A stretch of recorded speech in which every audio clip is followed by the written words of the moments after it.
Bonsoir à tous. L'homme qui a accepté de répondre à nos questions ce soir est accusé par le Front Polisario de haute trahison. Et pour cause, cet ancien haut cadre du mouvement séparatiste a décidé de quitter les rangs après avoir été ministre, puis ambassadeur. Hadj Ahmed Barikalla, bonsoir.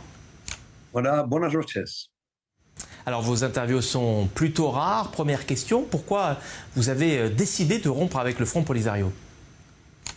Bueno, Écoutez, la raison est simple. Après avoir milité au Polisario pendant 50 ans dans un processus de libération qui n'a finalement réussi à mener qu'à une sorte d'impasse dans laquelle on ne voit aucune solution au problème du Sahara occidental, et vu la situation de la population qui vit dans des conditions déplorables dans les camps de Tindouf, nous avons jugé nécessaire de marquer un tournant dans ce long processus et d'essayer d'œuvrer pour une solution pacifique, surtout une solution qui implique une sortie honorable dans laquelle il n'y a ni vainqueur ni vaincu.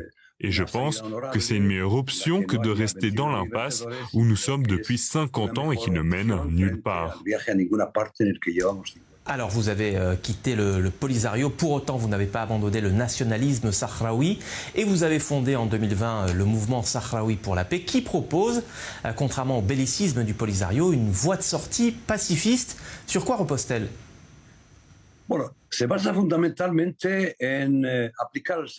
Eh bien, il s'agit fondamentalement de faire preuve de bon sens et au lieu de poursuivre des chimères, chercher à avoir les pieds sur terre et trouver une solution possible.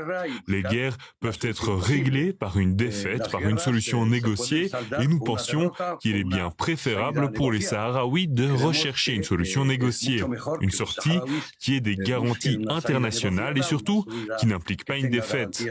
Et c'est ce que, en quelque sorte, a fait le mouvement sahraoui, en plus d'introduire la démocratie dans la société sahraoui et le multipartisme face au parti unique qui a géré les choses et les destinées du peuple sahraoui depuis 50 ans.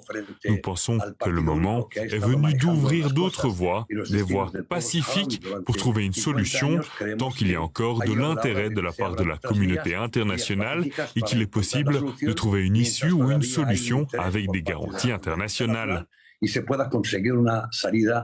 Alors, le Front Polisario est confortablement installé à Tindouf. Comment comptez-vous vous y prendre, Hadj Ahmed Barikalla, pour gagner en popularité auprès de ces mêmes habitants du Sahara? Es muy sencillo. Estamos ofreciendo una solución. Eh bien, c'est très simple. Nous proposons une solution raisonnable, une solution qui n'implique plus de pertes en vie humaine, qui n'implique pas de grands sacrifices pour la population sahraoui.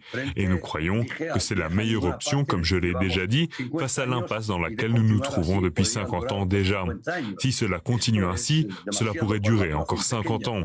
C'est trop pour une petite population comme le peuple sahraoui, et nous pensons qu'il est raisonnable de créer les conditions dans lesquelles la population sahraoui puissent se regrouper et mettre fin à l'exil et à la diaspora, et que sur leur terre, donc, ils puissent jouir de la liberté que peut leur procurer un accord avec le Royaume du Maroc, jouir des ressources naturelles et laisser aux générations futures le soin de décider de l'avenir.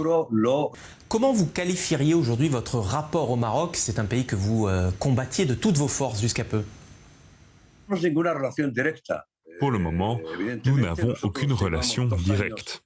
Évidemment, nous n'existons depuis 2 ans et nous sommes apparus au moment de la pandémie du Covid-19 et cela a entraîné certaines contraintes.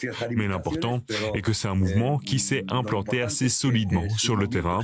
Nous croyons qu'il a attiré une opinion publique majoritaire au sein de la population sahraoui et nous attendons que les conditions soient réunies pour qu'un dialogue soit initié avec le roi du Maroc ou que le mouvement et ses revendications soient inclus dans le processus politique actuellement conduit ou dirigé par les Nations Unies.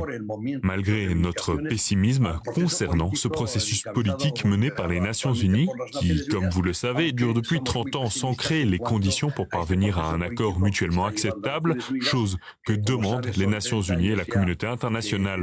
Nous voulons introduire une position plus modérée, plus réaliste, plus intelligente. Nous sommes persuadés que cela peut permettre de débloquer cette situation et nous espérons que le Royaume du Maroc sera à la hauteur pour saisir cette possibilité et la concrétiser à travers un dialogue avec les parties qui veulent une solution pacifique et qui prendra en compte les droits des uns et les intérêts des autres.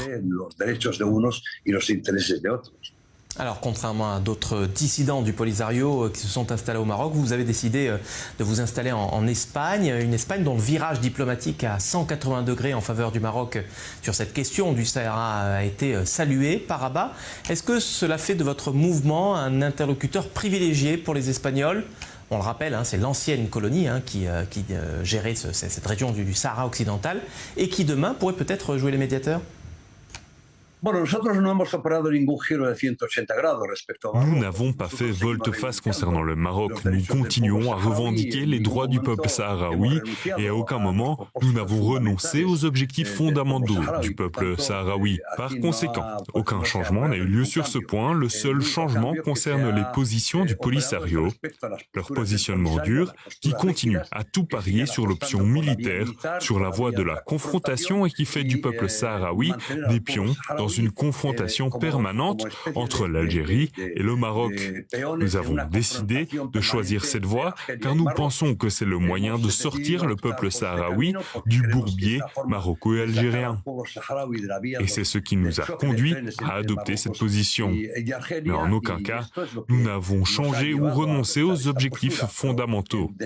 Évidemment, cette position s'inscrit également dans le cadre de la position actuelle du gouvernement espagnol qui œuvre lui aussi en faveur d'une solution pacifique et d'une solution mutuellement acceptable qui réponde aux droits du peuple sahraoui et qui soit applicable et viable.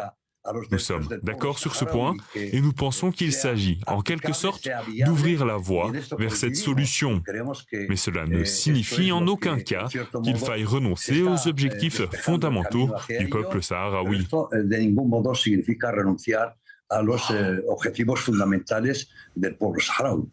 Israël a repris ses relations diplomatiques avec le Maroc, c'était en 2020.